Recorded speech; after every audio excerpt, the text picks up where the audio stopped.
Morning all. जय माता दी। तो आज मैं बात करने आया था कि किस तरह से हम अपने वीज़ा फाइल्स को स्ट्रांग बना सकते हैं अपने प्रॉपर्टी के डॉक्यूमेंट से। सबसे पहले तो हमारे को एक चीज़ करनी होती है कि अपने जो भी डॉक्यूमेंट्स हैं प्रॉपर्टी के, उनका एक ट्रांसलेशंस करानी पड़ती हैं। बट ऐसा है कि अगर आप ट्रांसलेशंस नहीं भी करा रहे तो उनके पास इंटरप्रेटर्स होते हैं और आर्टिफिशियल इंटेलिजेंस के कंप्यूटर्स होते हैं। वो आर्टिफिशियल इंटेलिजेंस की मदद से आपके डॉक्यूमेंटेशन को ट्रांसलेट कर सकते हैं। एम्बेसी वाले कोई प्रॉब्लम नहीं है। वैल्यूएशंस लगती हैं, जो वैल्यूएशंस आपको हेल्प करती हैं कि किस तरह से आप अपनी फाइल को और अपने टाइज को स्ट्रॉन्ग कर सकते हैं। तो बाकी रह गया ये कनाडा रिफ्यूजल्स या किसी की भी रिफ्यूजल्स हैं। सबसे पहले कनाडा की बात करूंगा। तो उनकी 22 लाख फाइल्स पेंडिंग आज की डेट में हैं। तो आज की डेट में अगर आप मान के चलिए कि 22 लाख पेंडिंग है, तो उनके पास इतना टाइम नहीं है कि आपका रिफ्यूजल्स का या वीज़ास का कुछ डिटेल्स लिख के टाइप करके आपको दे। तो उनके पास परफेक्ट रीजंस होते हैं। वो परफेक्ट रीजंस आप अपने लिख सकते हैं कि ढूंढने के लिए आपको केप्स नोट अप्लाई करते पड़ते हैं। तो केप्स नोट्स जो होते हैं वो उसमें आपका खर्चा होता है और आप अपने केप्स नोट्स अप्लाई कर सकते हो। एंड वेरी सून हम इसको चीज़ को किस तरह से ठीक करेंगे उसके बारे में डिस्कशन करेंगे। और बाकी जो लोग देखिए, काम की बात अलग, रिफ्यूजल्स आ गए, वीज़ाज आ गए, आप भाई मेरे पे विश्वास करते हैं, नो प्रॉब्लम अबाउट इट।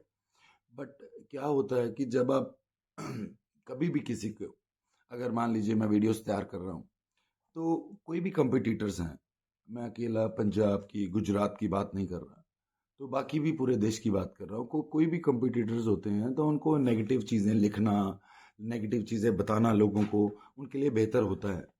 तो जब भी संसार में किसी ने सही काम किया है तो उसके दुश्मन तैयार होते हैं। तो ये दुश्मन कौन होते हैं? तो ये दुश्मन वो होते हैं जिन लोगों को उसको सही काम करने से अलग रास्ते पे लाना है।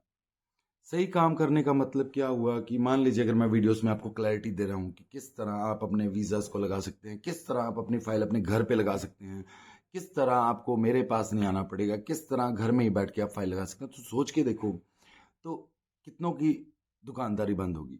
ये इमिग्रेशन वाले देखिए, इनके पास पैसा तो बहुत होता है और हम तो इनके साथ पैसे में compete नहीं कर पाएंगे। और आपने वीज़ाज देखे ही कि हम कैसे 50,000 में के आसपास में वीज़ा लग जाता है। आपका डॉक्यूमेंटेशन सारा आपने देना होता है और बाकी सारी चीज़ें भी। इन सिनेरियो में आप एक ये सोच के देखिए कि जो भी ये इमिग्रेशन वाले भाई हैं हमारे, जो तो अच्छा काम कर रहे हैं उनको कोई प्रॉब्लम नहीं होती। बिकॉज द थिंग इज, जो अच्छा काम कर रहे हैं उनको तो अच्छा ही है कि कोई बंदा आगे बढ़ के लोगों की हेल्प कर रहा है। बट ये जो लोग डुप्लीकेट वाले काम करते हैं, जिनको आपकी जेब के ऊपर आंख है कि इनका पैसा निकाला जाए इनकी जेब से, उनको प्रॉब्लम है, उनको दिक्कत है। उनको ये होता है कि यार ये बंदा अब वीडियोस बनाएगा, इन सारों को सारी नॉलेज मिल जाएगी और फिर मेरा हमारे ऑफिस में आके पूछेंगे। ये ऐसा नहीं है, एक ऑर्गेनाइजेशन है, this is a perfect nexus of everything. ये ऑर्गेनाइजेशंस जो हैं, तो उन ऑर्गेनाइजेशंस को प्रॉब्लम होती है। और अगर आप मान के चलिए कि हमारे गुजरात में या पंजाब में लगा के चलिए 10,000 कंसल्टेंट है, ठीक है, तो अगर एक से भी 10-10 हज़ार लिया जाए तो कितना पैसा हो जाएगा, ये तो हम लोग सोचते ही रह जाते हैं, आप भी और मैं भी। तो इन चीज़ों में आप ये सोच के देखिए कि इनके पास पैसा है, इनके पास पैसा है तो पावर भी होगी। तो पावर की चीज़ में मैं तभी आपको बोलता था कि आगे दिक्कतें आएंगी। अब एटलीस्ट जो मेरे भाई हैं वो तो मुझ पे ट्रस्ट करते हैं, मुझे पता है इस चीज़ का, आप इस चीज़ का टेंशन मत लीजिए। अगर हम माता के भक्त हैं और एक रास्ते पे चलते हैं किसी को हेल्प करने के लिए, तो भाई तो बहुत पता नहीं कितने आ जाएंगे मेरे पास। और मेरे को आप लगा के चलिए, आई हैव गॉट अप्रॉक्सीमेटली 300-400 लोगों की कॉल्स कि सर कभी भी ज़रूरत पड़े तो हमारे को बुला लेना, आप इतना अच्छा काम कर रहे हो, आप लोगों को हेल्प कर रहे हो और वो लोग आपके साथ ऐसा कर रहे हैं, तो हम चाहते हैं कि हम भी अपने देश के लिए और हम भी अपने भाइयों के लिए कुछ करें।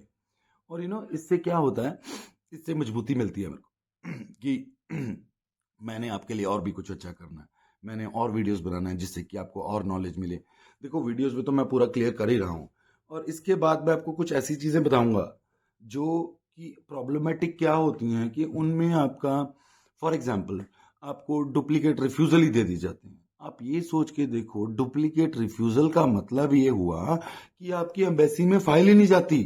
अब एम्बेसी में फाइल ना जाए तो आप देखिए कितना दिक्कत वाला काम है कि बंदा एक पैसे दे के क्या कि मेरी फाइल एम्बेसी में जा रही है, और एम्बेसी में फाइल ही नहीं जा रही कैनेडियन एम्बेसी में, तो सोच के देखो कितना बड़ा प्रॉब्लम जाता है।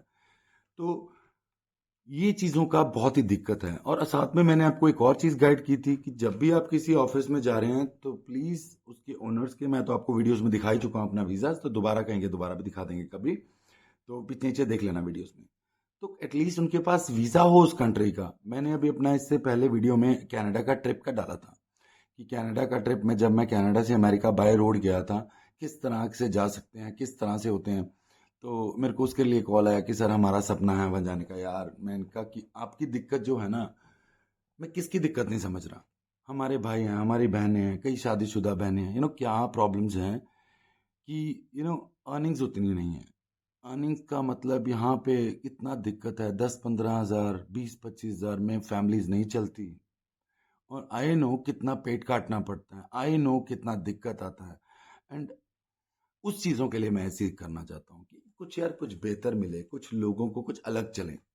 अब जैसे कोई मुझसे पूछता है यार ये मतलब ये 50 हज़ार में वीज़ा लगवा रहे हैं आप, तो ये टूरिस्ट वीज़ा की बात कर रहा हूँ, कोई और स्टडी वीज़ा वगैरह मत समझना भैया, उसकी फीसेस वगैरह आगे जाती हैं, बिना फीसेस के नहीं जाता। सो कनाडा टूरिस्ट में लोग कहते हैं कि सर आप इतने में काम कर रहे हो, वो तो हमारे से इतना मांगते थे। मैंने कहा मांगने में किसी का क्या जाता है, ठीक है। बट अगर आपका वहां पे एक और चीज मैं बताना चाहूंगा, जो भी आपकी डॉक्यूमेंटेशन है अगर आप खुद बना रहे हैं तो, क्योंकि ऐसा होता है कुछ भी आपकी हेल्प करने के लिए किसी भी कंसल्टेंट को, मैं ये नहीं कहता कि मेरी अकेले की बात कर रहा हूँ, तो कोई भी कंसल्टेंट को आपकी फाइल को हेल्प करने के लिए कुछ डॉक्यूमेंट्स बनाने पड़ेंगे। फॉर एग्जाम्पल आपका होटल बुकिंग है, तो दीज आर द डॉक्यूमेंट जो आपको चाहिए, या आप खुद भी करा सकते हो अगर आप नहीं कराना तो, not a problem about it. But आपको जो खर्चा पड़ता है वो ज़्यादा पड़ता है, बिकॉज कोई भी कंसल्टेंट है तो वो जो होटल बुकिंग्स हैं उसको लॉट में लेना होता है, क्योंकि और सारे क्लाइंट्स भी होते हैं उनके, तो उनको ज़्यादा दिक्कत नहीं होता। बट आपको थोड़ा सा दिक्कत होता है, बिकॉज आपको खुद करना पड़ेगा ये वाला सारा काम। अगर आप कर सकते हैं तो वो भी कर सकते हैं। एंड उसके बाद क्या हुआ कि जब भी किसी ने कोई अच्छा काम किया है तो उसके क्लाइंट्स बड़े हैं, और एक क्लाइंट्स का जेलस होता है। देखिए कोई भी कॉम्पिटिटर आप भी समझते होंगे, आप कौन सा बच्चे हैं, तो क्लाइंट्स जब आप किसी के पास ज़्यादा आएंगे तो उसको जेलस होगा। सो ये जेलस फैक्टर जो है ये इंसान का दिमाग काम करना बंद कर देता है। तो उनको होता है भैया एलिगेशंस लगाओ, इनके क्लाइंट्स को कुछ बोलो, इनके क्लाइंट्स को सीधा बोलो, पुट्ठा बोलो। बट द थिंग इज, मैंने 15 साल ईमानदारी से काम किया अब तक, ठीक है। अब अगर 15 साल कोई ईमानदारी से काम कर रहा है तो वो बंदा अपना थोड़ी सी पैसे के लिए क्या वो किसी को ठगी मार सकता है? आप अपने आप सोचिए और अपने अंदर झांकिए। अगर आपने 15 साल ईमानदारी से काम किया हो और आप 1-2 महीने में या कुछ लाखों पैसों के लिए क्या आप ठगी मारोगे? अगर आप मारोगे तो आप ही गलत हो, बिकॉज आपने अपनी 15 साल की मेहनत को गलत किया। और ये चीज का मैं आपको बहुत क्लियर कट बताना चाहूंगा, ये चाहते हैं लोग ऐसा हो, बट हमारे भाई हमारे साथ हैं, हमारी बहनें हमारे साथ हैं और हमारी माता हमारे साथ है, तो कोई कुछ नहीं बिगाड़ सकता। बिकॉज ऐसा है कि देखो दिक्कतें अभी हैं, आगे भी आ सकती हैं, कोई बड़ी बात नहीं है, क्योंकि वो लोग चाहेंगे ना कि वो वीडियोस यहाँ पे लाइव ना हो। अगर वीडियोस लाइव हो गई तो उनका रास्ता बंद हो जाएगा, और वो क्या करेंगे, वो बेचारे यहाँ वहाँ भागेंगे, कहीं कोई एप्लीकेशंस देंगे, या कहीं कोई सोचेंगे कि भैया इसका काम कैसे खराब करें, इसके क्लाइंट्स को कुछ बोलें। तो इसी कारण से ही मैं चाहता हूं कि आप लोग एक थोड़ा अपना अंदर झांकिए, अपने अंदर झांकिए कि आपको कोई भी बंदा जो भी हेल्प करता है उसको दिक्कत नहीं आएगी क्या? आपके अपने घर में ही देखिए कि जब भी आपको कोई आपका फ्रेंड हेल्प करता होगा तो उसको भड़काने वाले कोई आते होंगे ना, भाई इसकी हेल्प मत कर, इसका ये है तो इसका वो है। एंड ऐसा तक कई बार कुछ लोग बोलने लग गए कि मैं कुछ ऐसा वैसा चीज़ें लेता हूँ। मैं कहा भैया ये देखो हम माता के भक्त हैं, हमारे को इन चीज़ों से दूर रखो, आपने जो करना अपनी लाइफ में करते हैं। और ये वो लोग बोल रहे हैं जो खुद करते हैं। और ऐसा था कि मेरे खुद की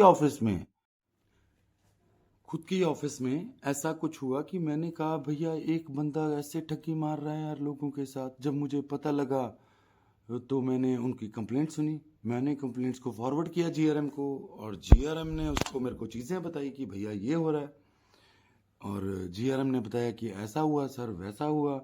मैंने कहा यार ये तो मुझे पता ही नहीं था कि मेरे ऑफिस में ये चल रहा था। एंड ये लोग भी वही होंगे जिनको लोगों ने भड़काया होगा, कुछ इमिग्रेशन वालों ने। एंड कैसे एक बंदे को आप यूज कर सकते हो, आपको खुद को काम नहीं होता, आपके खुद के वीजाज नहीं आते, तो इसमें मेरा गलती है? आप अच्छी तरह काम करो तो आपके वीजा क्यों नहीं आएंगे? आपको अगर दिक्कत है तो आप अपनी फाइल्स बढ़िया लगाओ, फाइल्स एम्बेसी में लगाओ कम से कम, तो तब आप काम करोगे ना कुछ ऐसा। आप किसी के स्टाफ को भड़का के किसी रास्ते पे ले जाओगे गलत, तो उसका जिम्मेदार वो खुद है स्टाफ, और वो बंदा जिसने उसको भड़काया, ना कि मैं। और फिर मैंने क्लाइंट से बात की, एक दो क्लाइंट से, तो सर उन्होंने बोला मुझे, मैं हैरान, ऐसा मैं सुन रहा हूँ। मैं कह यार ऐसा दिक्कत है आपको? एंड जब मैंने देखा इस चीज़ को, अपना डिटेल्स निकाला, जमा सच था। मैंने कहा यार ये तो बहुत गलत हुआ मेरे क्लाइंट्स के साथ।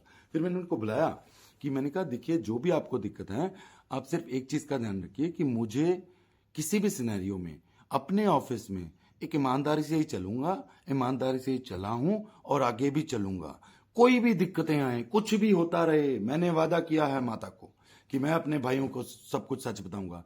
और एक चीज मैं बहुत क्लियर कट बता दूं कि मेरे लिए ना माता में फर्क, ना मेरे लिए अल्लाह मोहम्मद में फर्क, ना मेरे लिए जीसस क्राइस्ट में फर्क, ना मेरे लिए गुरु नानक देव जी में फर्क, ना ही मेरे में गुरु गोविंद सिंह जी का फर्क।